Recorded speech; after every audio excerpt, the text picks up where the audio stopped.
Boa noite a todos. Bom, como o Carlos falou, eu sou Nocírio Queiroz, sou doutorando aqui do programa. Se der tudo certo, dia 30 de junho, vou sair daqui desse prédio como doutor, sair dos demais pesquisadores, né, no currículo Lattes. Então, né, torçam por mim aí. Bom, deixa eu ver como é que funciona aqui. Tá, vamos falar um pouquinho sobre símbolo e o inconsciente. É uma palestra que ela é bem desafiadora, porque a gente tem que trazer algo que é extremamente complexo para uma linguagem acessível, tendo em vista que é o objetivo aqui do programa, que é a extensão, né, iniciando psicologia analítica. Então, vou tentar trazer de uma forma que não fique tão raso, mas que também não fique tão técnico e complexo. E vocês vão ser no meu termômetro, tá? Eu vou pedir para vocês anotarem e deixarem as perguntas no final, mas se tiver muito ruim, alguém levanta o braço e fala, cara, tá ruim, daí a gente tenta, vou tentando ajustar aqui. Bom, vamos lá. Eu trouxe a frase de Goethe, que fala que o simbolismo transforma o fenômeno em ideia, a ideia em uma imagem, e de modo que a ideia permanece infinitamente eficaz e inatingível na imagem, e mesmo que expressa em todas as línguas, permaneceria inexprimível. Bom, essa frase do Goethe, ela é basicamente o resumo do que é o símbolo. Tá? Hoje, quando a gente fala assim, o símbolo do McDonald's, você pensa lá numa fábrica, né, extremamente capitalista, predatória, né, com ultraprocessados, e a gente esgota naquilo. Né? Eu quero que vocês tirem um pouquinho desse símbolo como algo fechado, que eu vou falar aqui o que seria, tá? E comecem a pensar em símbolo como algo mais aberto, como algo mais amplo, que não se encerra nele mesmo. Então, assim, se eu fosse lacaniano, eu faria esse corte lacaniano agora. Começaria agora e terminaria aqui agora, que seria mais do que suficiente. Estaria completamente compreendido o que é símbolo. Só que não é a proposta. E tá meio pequeno. Dá para ler atrás? Mais ou menos, né? Tá. Bom, eu vou ler de qualquer jeito, então a gente vai tentando acompanhar junto. Eu peguei grande parte dessa palestra, peguei da parte de definições do tipos psicológicos, onde o Jung, ou dizem, correm os boatos de que não foi ele que fez essa parte de definições, foi o Tony Wolff, acho que foi até o Armando que comentou alguma coisa assim. Não? Bom, porque o Jung não era muito chegado a definições, né? Então, quem está estudando Jung sabe que é muito difícil você pegar assim e falar isso é isso. Justamente por conta dessa questão toda dessa palestra, que é o símbolo. Né? A atitude simbólica e o simbolismo, né, ela é predominante na obra do Jung e sempre vai ter isso de uma forma muito, muito ampla. Né? Bom, vamos lá. Ele traz nessa parte das definições a diferença entre símbolo, sinal ou signo e alegoria. Ele vai trazer assim, toda concepção que explica a expressão simbólica como analogia ou designação abreviada de algo conhecido é semiótico. Ou seja, quando eu falei o símbolo do McDonald's significa, né, você vê aquele Mzinho com fundo vermelho, você sabe que aquilo significa McDonald's, sabe que aquilo significa uma empresa. Isso a gente está falando de semiótica. Quando eu falo assim, eu sonhei com uma cobra, aí você vai lá no dicionário de cobra, né, de símbolos, dicionário de sonhos. Cobra é, sei lá, traição. Aí você já começa a olhar, né, diferente para o seu irmão ali, para o seu colega. Aí já entra a parte do Pedro e fala, opa, projeção. Né? Isso aí é semiótica. Dicionário de sonhos, dicionário de símbolos, né, no geral, assim, dessa forma mais estereotipada, a gente está falando de uma semiótica. A gente fala que aquele símbolo, aquela imagem, significa algo. Isso, para Jung, é um sinal ou um signo. Uma concepção que explica a expressão simbólica como a melhor formulação possível de algo relativamente desconhecido, não podendo por isso mesmo ser mais clara ou característica, é simbólica. Então, símbolo é algo que a gente vai dizer que é algo que representa da melhor forma possível, mas que a gente jamais vai saber o que é aquilo exatamente. Então, de forma bem clara, é como se chegasse lá no consultório de vocês e falasse assim, sonhei com cobra. Se você falar assim, sonhei com cobra, você sonhou com cobra, então isso aí é traição, você vai estar fazendo algo que é da semiótica. você vai estar reduzindo aquilo a um signo, reduzindo aquilo a um sinal. Agora, se você tem uma outra atitude, se você tem uma atitude simbólica, se você busca compreender o que é aquilo para o seu paciente, se você busca também com que esse paciente busque entender dentro da compreensão dele, dentro do que dentro das questões coletivas e arquetípicas, o que é aquilo, e não somente aquilo, obviamente, né, mas todo o conteúdo do sonho, então você vai estar tendo uma atitude que ela é simbólica. E aí tem uma outra coisa que Jung coloca também, que é a alegoria. Uma concepção que explica a expressão simbólica como paráfrase ou transformação proposital de algo conhecido é alegórico. Por exemplo, explicar a cruz como símbolo do amor divino é semiótico, pois o amor divino designa o fato que se quer exprimir, bem melhor do que uma cruz que pode ter ainda muitos outros sentidos. Então, espero que vocês estejam entendendo, né, que essa concepção que a gente tem de símbolo no dia a dia, do senso comum, geralmente a gente liga isso com semiótica e com alegoria. Só que, na verdade, o símbolo está próximo disso aqui, tá? O símbolo está próximo disso aqui. É uma coisa que você não consegue dizer o que é. Ah, sonhei com, sei lá, um pássaro na minha cabeça. Cara, aquilo vai estar ali, ó, tempão, aquilo vai ter um significado para ti durante muito tempo. E vamos lá, vamos entendendo aos poucos. Jung continua dizendo que simbólica seria a explicação que considerasse a cruz, além de qualquer explicação imaginável, como expressão de um fato místico ou transcendente, portanto psicológico, até então desconhecido e incompreensível, que pudesse ser representado do modo mais condizente possível só pela cruz. Alguém entendeu isso aqui? Isso é como Jung escreve. O Jung, ele vai escrever... Vocês lembram ontem na palestra da Amora, eu acho que a maior parte de vocês estava aqui, que ela falou que Jung tem uma personalidade número 1, personalidade número 2. A personalidade número 1, vou falar um pouquinho sobre isso também, está relacionada a essa parte racional, né, um pensamento mais linguístico. Já a personalidade número 2 é isso aqui, ó. Tá, você começa entendendo, aí na metade do caminho você fala, opa, entendi. Aí ele parece que vira tudo, você fala, não entendi nada. Aí você termina e fala, opa, faz sentido. Aí teu colega do lado fala, tá, me explica então. Aí você fala, cara, não sei explicar. Eu não sei explicar, mas eu entendi. Então, né, eu acho que é sempre interessante nessas palestras.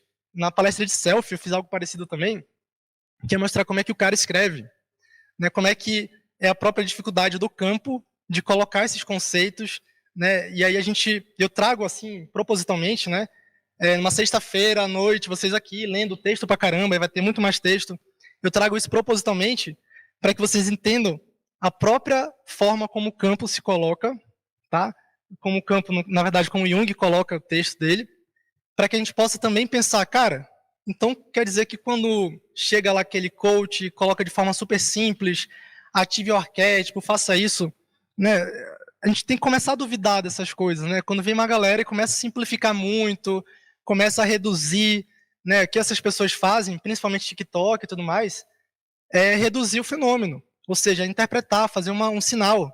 Na verdade, a questão toda da psicologia da analítica, da junguiana complexa, seja lá como vocês queiram chamar, a questão toda é justamente, né, carregar esse símbolo. Tá? Então, sim, vocês vão ler algumas coisas, como eu leio também, e às vezes não entendo nada, mas aquilo chega direto no coração, né? Então, então por isso que Jung, né, ele faz isso com a gente. A gente não entende nada às vezes, mas a gente quase chega lá. Tá? Bom, ele continua falando que enquanto um símbolo for vivo, é a melhor expressão de alguma coisa. E só é vivo enquanto cheio de significado. Tá? Então, vamos lá. O que é um símbolo vivo? Por que ele fala de símbolo vivo? Porque que acontece? A gente tem que lembrar que também vai ter essa... Jung, quando ele escreve, quando está palestrando, ele sempre vai, de alguma forma, cutucar a psicanálise. E quando ele fala desse símbolo vivo, símbolo morto, sinal, tudo mais, é, de certa forma, também um comentário ou uma provocação à própria psicanálise. A forma de entender o fenômeno, a forma de entender o sonho, a forma de entender sintoma. Tá? Então, quando ele busca trazer dessa forma, é para que a gente pense, opa, tem algo aqui, tá, que não tem lá. Não para rivalizar, mas para estabelecer um comparativo, principalmente porque, né, querendo ou não, né, a psicanálise era, né, já era muito famosa na época, assim como Jung também. Costumo dizer que se Jung fosse vivo hoje, ele seria tipo um TikTok, assim, sabe? É, um cara famoso, né? Não estou falando que ele seria pilantra, tá? Talvez, não sei. Poder corrompe o homem, né? Não sei. Bom, mas uma vez brotado o sentido dele, isso é, encontrada aquela expressão que formula melhor a coisa procurada, esperada ou pressentida, do que o símbolo até então empregado, o símbolo está morto. Isso é, só terá ainda significado histórico. É o que eu falei, né, de quando a gente reduz algo. Né, quando eu falo assim, cara, sonhei com, sei lá, sonhei que tinha uma onça no meu quintal. Fala, caramba. Aí chega lá, né, nossos colegas do Amazonas ali falam, pô, onça é uma coisa boa. Aí chega alguém que nunca viu uma onça, não, onça é ruim, vai te matar. Né? E cada um traz a sua forma de esgotar o símbolo. Aí você, algo que seria super bacana no seu processo, né, de desenvolvimento, algo que seria super legal se levado para o lugar certo, acaba que você reduz aquilo e você comete um homicídio simbólico. Então, essa forma também que a gente tenta trazer isso aqui, né, são formas de não cometer homicídios simbólicos também. Tentar não fazer isso até então. Até o final, na verdade. Então, o próprio Jung também vai trazer, aí já não lembro, acho que deveria ter colocado aqui, não lembro, mas eu acho que eu coloquei eu acho que está em tipos também, está em tipos, que depende da atitude da consciência que observa. A galera do YouTube já pegou um spoiler, né? Ah, ok. Depende da atitude da consciência que observa se alguma coisa é símbolo ou não. Então, o que acontece, né? Lembra que eu estou falando dessa diferença ainda, né, do que é símbolo, do que é signo, né, para o símbolo. Do que é signo, sinal, para o símbolo. Então, vocês estão vendo isso aqui? Acho que todo mundo sabe o que é isso, é um semáforo, né, tem um sinal verde, a gente anda, segue. No amarelo você acelera, né, que nem um doido, e no vermelho eu paro, né? Eu sempre tenho cautela dirigindo, né? Direção defensiva, sempre, né, gente? Direção. E aí, no vermelho a gente para. Beleza. Ninguém pensa mais nada além disso, né? Ninguém, até então, ninguém vai abstrair muita coisa além disso. Ah, mas eu abstraio, no verde eu andei. Tá, beleza. Você vai sair daqui, então se abstrai lá, você vai sofrer um acidente de trânsito, aí você volta, né? Manda uma mensagem para mim, tá? Pra gente ver se é isso ou não. Mas até então está falando de algo que não significa nada para além dele, tá? Então isso aqui é um sinal. Agora vamos pensar aqui, eu paro com o tempo. Vamos pensar aqui que essa pessoa que falou, não, eu vou abstrair. A pessoa está lá, saiu daqui, né, foi atravessar aqui a 15, e aí o sinal estava aberto. Só que ela não percebeu porque ela estava falando com o crush no celular. E ela atravessando ali, bababá. Alguém fala crush ainda? Fala, né? Não? Conversante? Pô, aí é... Crush é melhor. Como é... Não, pô, conversante, é conversante se fala? Ah, o cara é casado, né? O cara tá noivo, eu não vou perguntar, desculpa. Bom, enfim. Não tá sendo filmado, relaxa. Tá conversando com um conversante lá e tal. E aí a pessoa, pô, né, botou o pé ali, quase foi atropelado. E aí chegou o nosso colega. Ah, não, mas não, pô, já produzi provas, né? Tá, o Joãozinho, que não é casado, não sabe a nomenclatura, tá? Caso a noiva dele esteja vendo isso, ele não falou nada aqui, tá? Então, Joãozinho, que não sabe nada sobre isso, salvou nosso colega que ia ser atropelado porque estava desatento, tá? Então, vamos supor que naquela hora ali que esse colega que ia ser atropelado, que foi salvo pelo João, essa pessoa teve uma epifania, teve uma experiência de quase morte, né? Então, beleza, a pessoa chegou lá, caiu, né, se espatifou no chão, e ela começou a, né, ter algo, uma relação maior com esse sinal, com esse semáforo. Tá? Então ela passou a ter uma relação, né? Pô, caramba, agora isso aqui significa algo, né? Não morri, vou, né, ressignificar toda a minha vida, nova criatura, né? Tem esse negócio que fala? Beleza, aí o que acontece? Essa pessoa agora passa a ter. Isso aí é oferecido by chat GPT. Tinha duas opções, ou era esse, ou era um com cara de um velho estranho com 6 mãos. Falei, não, nada a ver.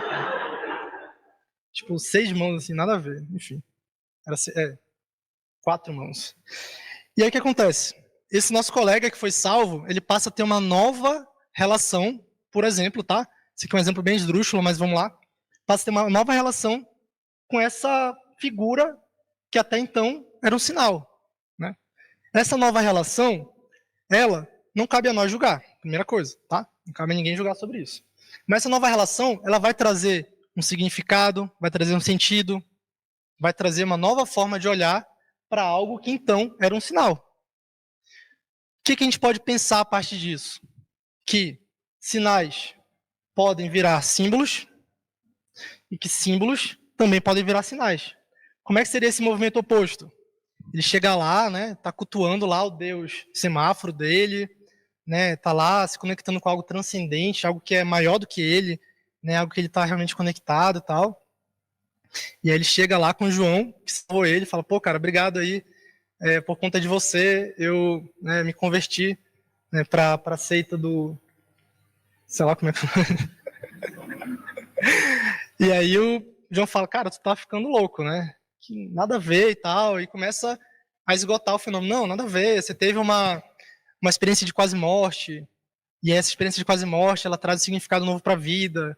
A neurociência explica isso, não tem nada a ver, tá aqui esse artigo científico, bababá, babá. E o cara tava todo cheio, né, de si, com o símbolo, e, né, e esse, né, esgotamento, ele pode acontecer, né, a partir dessa conversa, ele vai e fala para crush dele, para conversante dele, ela também tira sarro dele. Então o que acontece? Esse símbolo também pode virar um sinal, tá? Deu para entender isso aqui? Né? Tá. Mas eu não quero que vocês pensem em símbolo somente como algo divino, tá? Isso aqui foi uma brincadeira, obviamente, né? Não é só algo divino, é sempre algo que você não consegue exprimir, falar o que é, né? É sempre algo maior, que vai ser transcendente, né, em si mesmo, né? Como o próprio Goethe coloca, é algo, opa, pô, você pode de novo. É algo que, né, mesmo que você colocasse todas as línguas, todos os idiomas possíveis da Terra, de Marte, de Vênus, você não conseguiria dizer o que é, porque tem várias questões relacionadas a isso, tá? Que a gente vai ver que estão relacionadas tanto a uma questão pessoal quanto a uma questão coletiva também. Tá, vamos passar aqui do Deus Semáforo, né?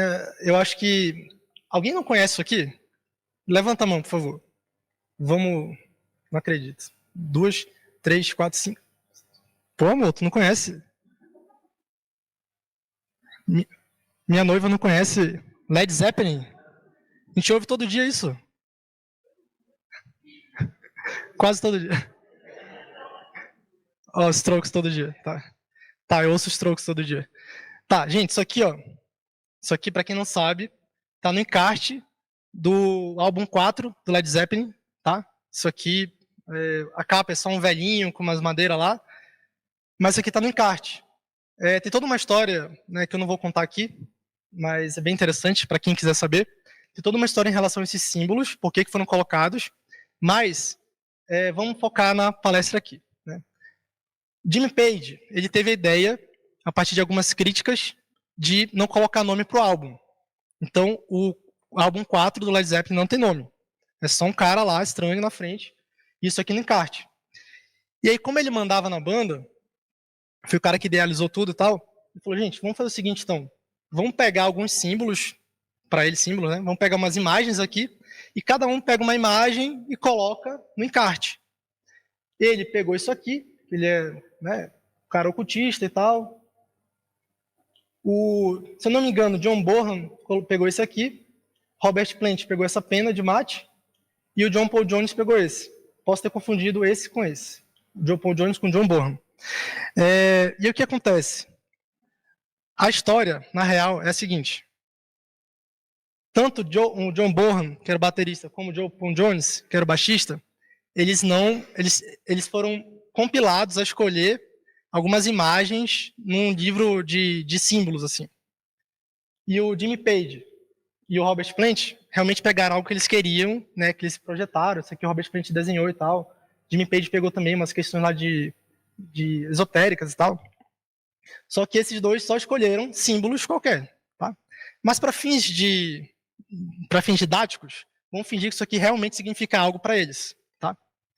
Quando a gente olha isso aqui, vocês, eu acredito que grande parte, não vou dizer todo mundo, nós vemos sinais, nós vemos signos, né? Quem estiver pesquisando agora aí no Wikipedia, vai ver que cada um escolheu por uma questão. Ah, então esse aqui é o Jimmy Page. Ah, esse aqui é o John Bonham. Ah, esse aqui é o John Paul Jones. Ah, Robert Plant, tal. Né? Isso significa uma coisa. Isso significa uma coisa. São sinais, são signos. Só que, para eles, né, vamos entender dessa forma, para eles, isso aqui significa muito mais do que isso. Né?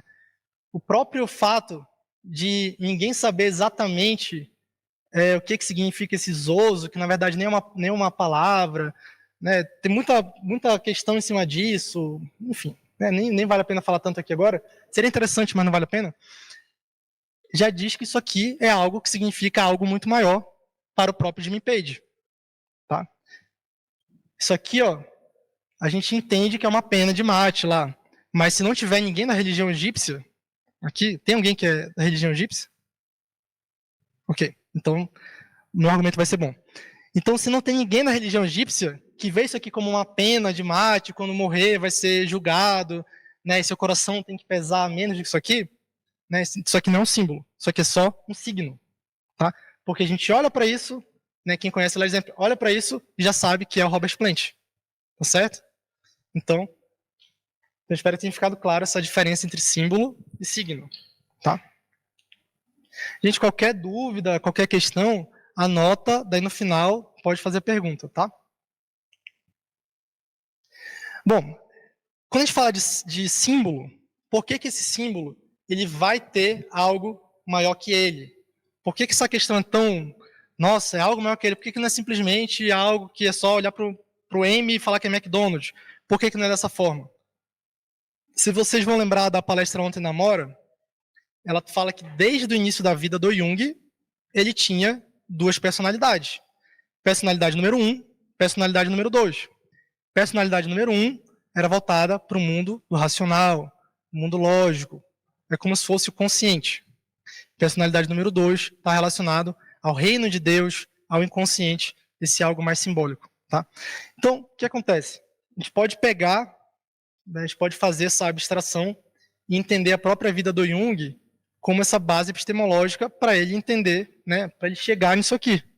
Não que não uma coisa determinista, não que era porque ele tinha aquilo, aí ele começou a estudar isso. Não. Né, é uma coisa de equação pessoal, como o Felipe colocou ontem. Tá? Então vamos lá. Quando a gente fala de símbolo, né, o Jung vai colocar ali na psicologia do inconsciente, ele vai falar assim: como que está em cima sempre tende para baixo, e o quente para o frio, assim todo consciente procura, talvez sem perceber, o seu oposto inconsciente, sem o qual está condenado à estagnação, à obstrução ou à petrificação. É no oposto que se acende a chama da vida. Tá? Então, ele já começa a falar de opostos, tensão entre opostos, uma coisa que ele vivenciou a vida toda dele. Tá?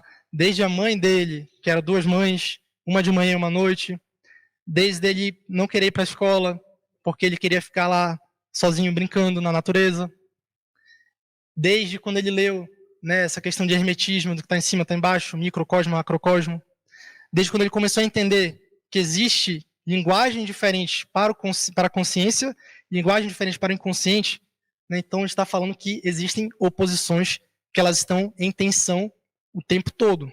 É atrito. E é um atrito bom. Né? Eu sei que muita gente, principalmente a galera mais pacífica, vamos colocar assim dessa forma, evita atrito, evita briga e tal, tá? Mas para Jung, a gente pode falar que esses opostos, essas tensões que acontecem nesses opostos, elas vão ser o quê? Ó? Vão acender a chama da vida, tá? Então a gente vai ter o quê? Oposto, né, é movimento, oposição é vida. Isso é importante para a gente entender símbolo, porque a gente vai ver depois que a partir dessas oposições, a gente vai criando vida, né? E a vida, não quero que vocês pensem somente em vida, né, carne, osso, sangue. Pense em vida psíquica, né? Pense em criação, né, em fantasia, imagem. Fantasia não como algo ruim, tá? Mas fantasia, como foi colocado ontem, eu acho que pelo Felipe, talvez. Você falou de fantasia? Felipe falou de fantasia, né? Não como algo ruim, tá? Não como uma pessoa, tá fantasiando, não. Fantasia como algo inerente, como algo orgânico da própria psique. A gente fantasia o tempo todo, né? Então isso é vida, tá? Essa oposição, ela traz vida. E aí o que acontece? Ele começou a ver que nessas tensões, nessas oposições, acontecia, ele percebeu que tinha...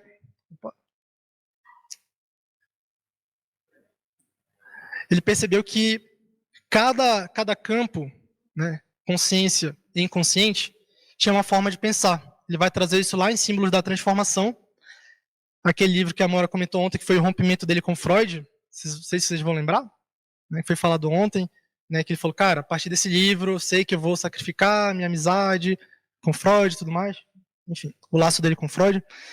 Nesse livro, ele vai falar dessas duas formas de pensar. O pensamento dirigido, linguístico não é verbal, não é só palavra, tá?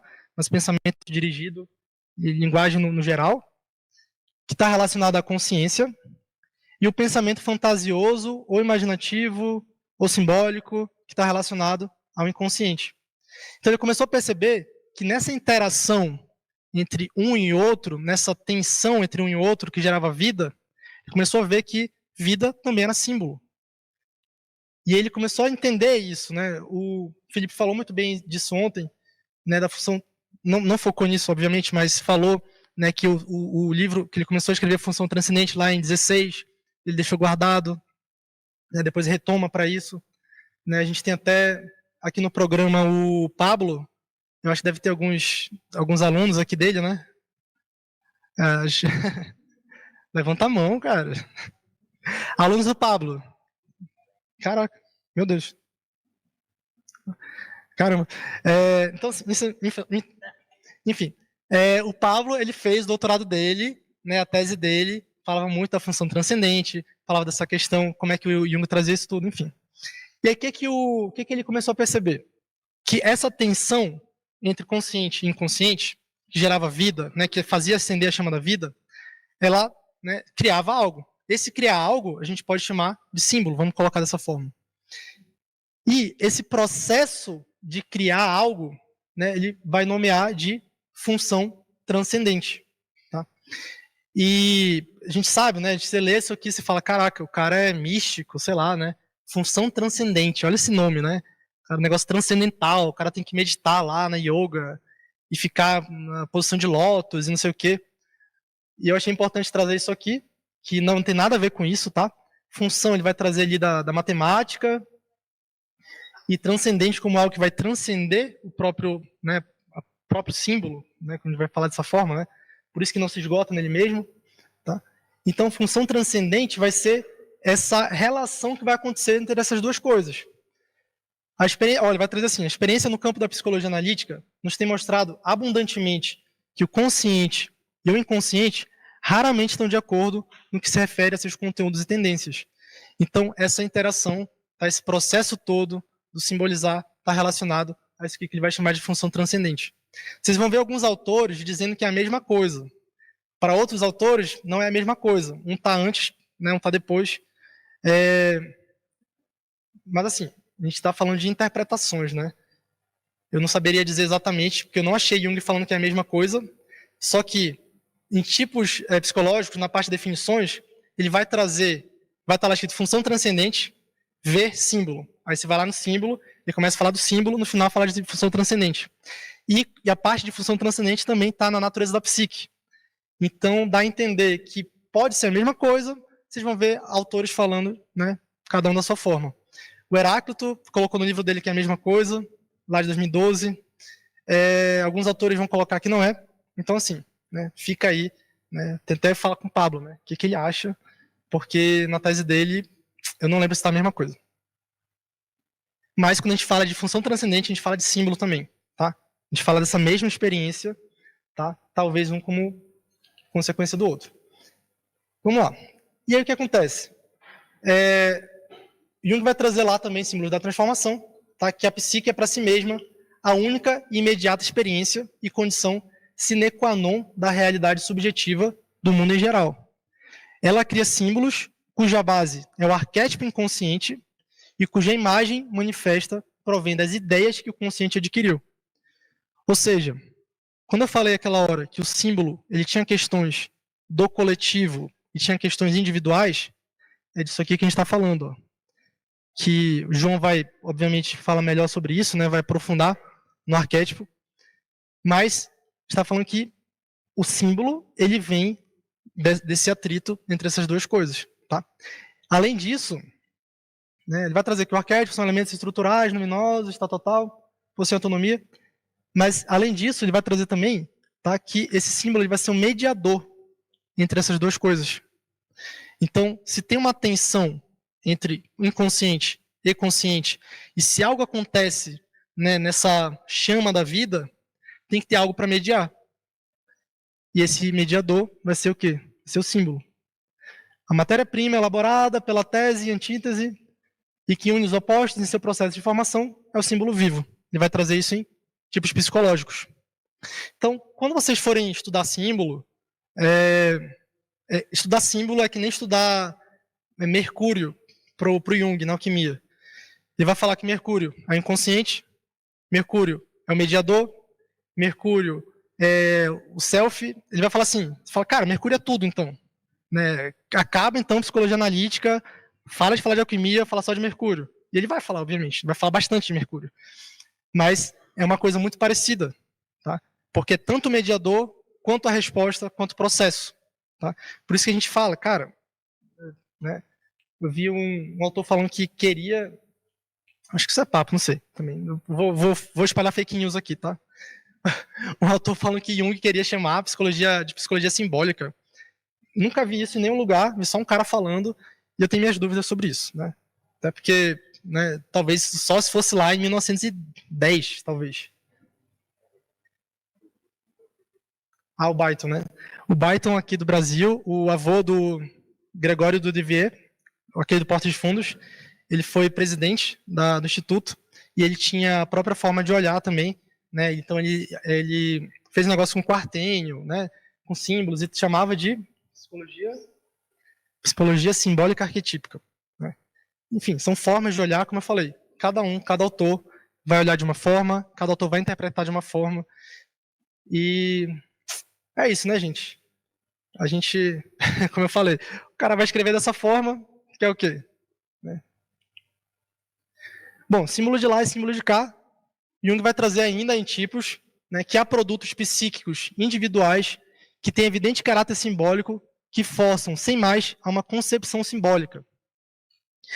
Tem para o indivíduo importância funcional, semelhante ao símbolo social, para um grupo humano mais amplo. Contudo, esses produtos não têm procedência exclusivamente consciente ou inconsciente, mas originam-se da colaboração igual de ambos. Então, a gente está falando de uma colaboração do inconsciente. Como a gente sabe, inconsciente tem inconsciente pessoal, inconsciente coletivo. Como a gente sabe, tem inconsciente pessoal e inconsciente coletivo. Então, né, tem a contribuição para a formação simbólica do inconsciente e do consciente. Os puros produtos da consciência, bem como os produtos exclusivamente inconscientes, não são de per si símbolos categóricos, mas cabe à atitude simbólica da consciência de quem observa atribuir-lhes o caráter de símbolo. Cabe ao nosso bom senso e espírito crítico discernir se estamos diante de sintomas, uma provocação aqui, ou de símbolo. Né? Então, mais uma vez, né? Essa parte aqui eu trouxe eu não pensei em desenvolver muito, mas eu acho que talvez seja interessante, não coloquei no slide, mas talvez seja interessante a gente pensar no papel do psicólogo clínico, tá? Quando o paciente, quando o cliente, sei lá como vocês queiram chamar, quando analisando chega com alguma questão, tá? E aí a gente tenta, talvez na ansiedade, reduzir aquilo, interpretar. Caraca, tô lendo o dicionário de símbolos, o cara sonhou com isso aqui. Aí você vai lá e começa a falar, isso é isso, por conta disso, não sei o quê. Você está matando o símbolo. Você está matando o símbolo. Jung vai falar justamente para que a gente tenha atitude simbólica, ou seja, tenha olhos para ver, para que também a gente faça isso e crie isso, de alguma forma, cultive isso na clínica, para que também o paciente passe a ter atitude simbólica, para que ele também entenda isso, né? Para que ele também olhe para aquele sonho dele e fale, cara, não é só isso. Não é só eu pegar, o meu dente caiu e, pô, vou morrer, sei lá o quê, né? Isso aqui é basicamente o ficar com a imagem, que o Lopes Pedraza vai trazer, Hilma vai trazer, Patrícia Berg vai trazer, tá? Mas quem traz antes é o Jung, tá? Ficar com a imagem, é trabalhar essa imagem, o que vem disso, o que é do coletivo, o que é do individual, o que é da história, da pessoa, né? O que é do complexo cultural, complexo social, sei lá, né? De onde vem isso, né? E não ficar interpretando, né? Obviamente que a gente não vai se abster de trazer intervenções. Lá na cultura hindu, né, tem uma deusa que ela tanto destrói quanto cria. Isso faz sentido para você nesse seu sonho que você sonhou aí? Faz e tal. Tá, como é que é para você? Jogar para a pessoa muito mais do que você ter a palavra e fazer isso aqui, esgotar num sinal. E mais uma vez, a gente percebe também essa crítica à própria psicanálise, porque na época, tá? Psicanalistas aí, desculpa, tô falando do Jung da época e criticando Freud, tá? Se tem algum psicanalista aí, sei lá, também, depois entrei com... depois faz um artigo aí refutando essas coisas. Mas o que acontece? Naquela época, o freudiano, né? Vamos colocar do freudiano. Freud e os freudianos, eles tinham a questão de interpretar. Por quê? Porque é a maior obra do século XX, a interpretação dos sonhos, né? A gente vai ter aí o Freud, né, na sua ambição, fazendo isso. E aí o nome do livro é Interpretação dos Sonhos. Quando a gente pega uma análise, a gente vai tentar analisar o sonho, uma psicologia analítica, né? A gente vai tentar fazer o movimento dialético de construir e de ser construído também, de afetar e ser afetado por esse símbolo que o paciente traz. Então a gente não vai só chegar e falar assim, anotar tudo e falar, opa, você sonhou então com uma cobra na sua piscina, essa cobra é o Falo é seu pai, e seu pai está te afogando com muitas ordens aí. Pô, acabou. Aí você leva para supervisão, aí vai ter lá seu supervisor, né, psicanalista famoso, TikTok, e vai falar, muito bem, vai estar fumando assim, muito bem, você fez uma ótima interpretação. Na analítica não é dessa forma.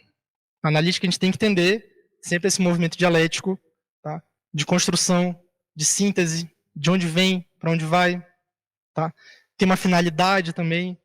Então, essa atitude simbólica, ela está relacionada a isso, tá? Tem tempo ainda? 40? 50? 45? Tá. Vamos lá, então. Acho que está acabando já também.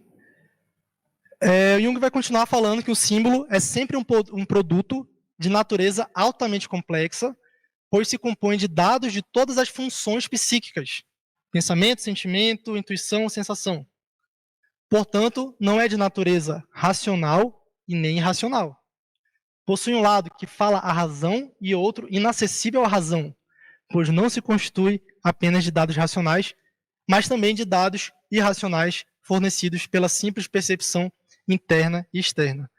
Bom, eu acho que essa frase aqui, esse trecho, né, ele vem também de uma certa forma simbólica, que talvez vocês estivessem quase entendendo, aí chega essa frase e ela derruba um pouquinho, né? Bom, eu trouxe uma música aqui do Vanguard, não vou colocar para tocar, obviamente, mas até postei no meu Instagram hoje, que, cara, isso aqui, né, obviamente estava falando sobre semáforo, pesquisando sobre semáforo, e aí me veio essa música que eu gosto, e ele fala assim, só acredito no semáforo, só acredito no avião, eu acredito no relógio, acredito no coração, não, não, não. Para quem conhece a música, alguém conhece a música? Alguém não conhece a música? Tá. Tá, quem não conhece a música? Meu Deus. Eu deveria ter colocado a música, então. Eu ia colocar algumas coisas, mas tudo bem. Bom, essa música aqui é sobre um cara. Essa é a minha interpretação, obviamente, tá? Essa é a minha visão, minha equação pessoal, porque ele passa a música toda falando dessas três coisas. Né, o pessoal aí, ó. Aí, boa. Falando dessas três coisas aqui, ó. E o que acontece? A gente está falando de sinal, a gente está falando de signo. Semáforo, acabei de falar. Anda ou para. Ah, andei no parei no verde, aí o cara bateu atrás de ti. Acredito no avião, tecnologia. Acredito no relógio. Né? O relógio está marcando aqui. Né? Então a gente está falando de sinal, de signo. Só que no segundo verso, quer dizer, depois do refrão, lá para o final, né, ele quase chorando, fala acredito no coração, aí fala não, não, não. Essa parte aqui não tem nas primeiras partes que ele canta e tal, mas na segunda parte ele canta acredito no coração. Não, não, não. É uma negação, né? Eu acho que talvez ele fosse psicanalista, pô, não pode, desculpa as polêmicas aí. Talvez ele não, provavelmente não é da analítica, porque, né, ele tinha essa negação aqui de não querer não querer mais confiar, né, no símbolo, não querer mais confiar em algo maior do que ele. Né? Então, é isso, gente. Deixa eu ver aqui.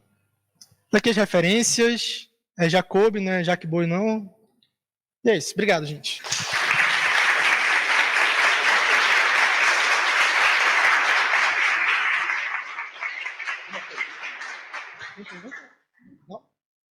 Alguma pergunta?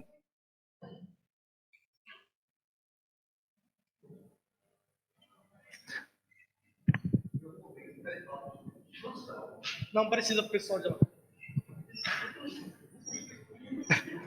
Desculpa, pessoal. Tranquilo. Em algum momento você fala de tese e antítese. É uma noção da dialética hegeliana. Só que ela vai gerar uma síntese. E essa síntese vai ter que ter uma nova antítese que vai gerar alguma coisa. Só que do ponto de vista psicológico, você fala do consciente e do inconsciente. Quando você chega nessa nova tese, da onde vem a antítese? Do consciente ou do inconsciente? O que você contrapõe? Boa pergunta. Quando a gente fala de tese, antítese, a gente está falando sim dessa questão hegeliana. A galera mais cachorro grande aí vai dizer que Jung era hegeliano, outros vão dizer que não. Eu não vou me ater a isso nessa briga, porque né, só um filhotinho nisso tudo. Mas quando a gente fala dessa questão do símbolo, dele estar se refazendo, né, a gente vai falar que o símbolo também vai se atualizar, o símbolo vai se refazer o tempo todo. Então a gente não pode pensar só em algo estático. Né? A gente está falando sempre em movimento, em vida, né, sendo gerada dessa tensão. Então, depois de que uma tese e uma antítese entrou em contato, né, gerou uma terceira coisa, que a gente poderia chamar de símbolo, esse símbolo ele também vai gerar outras coisas. Né? Então, é o tempo todo isso se retroalimentando. Então, é um sistema, que a gente um sistema que é feito para estar em... a psique ela vai ter essa função de se autorregular, então a gente vai estar fazendo isso o tempo todo, compensando, jogando energia de lá para cá, né, tentando sempre trazer essa função mediadora que vai ser o símbolo. Bom, obrigado então, gente.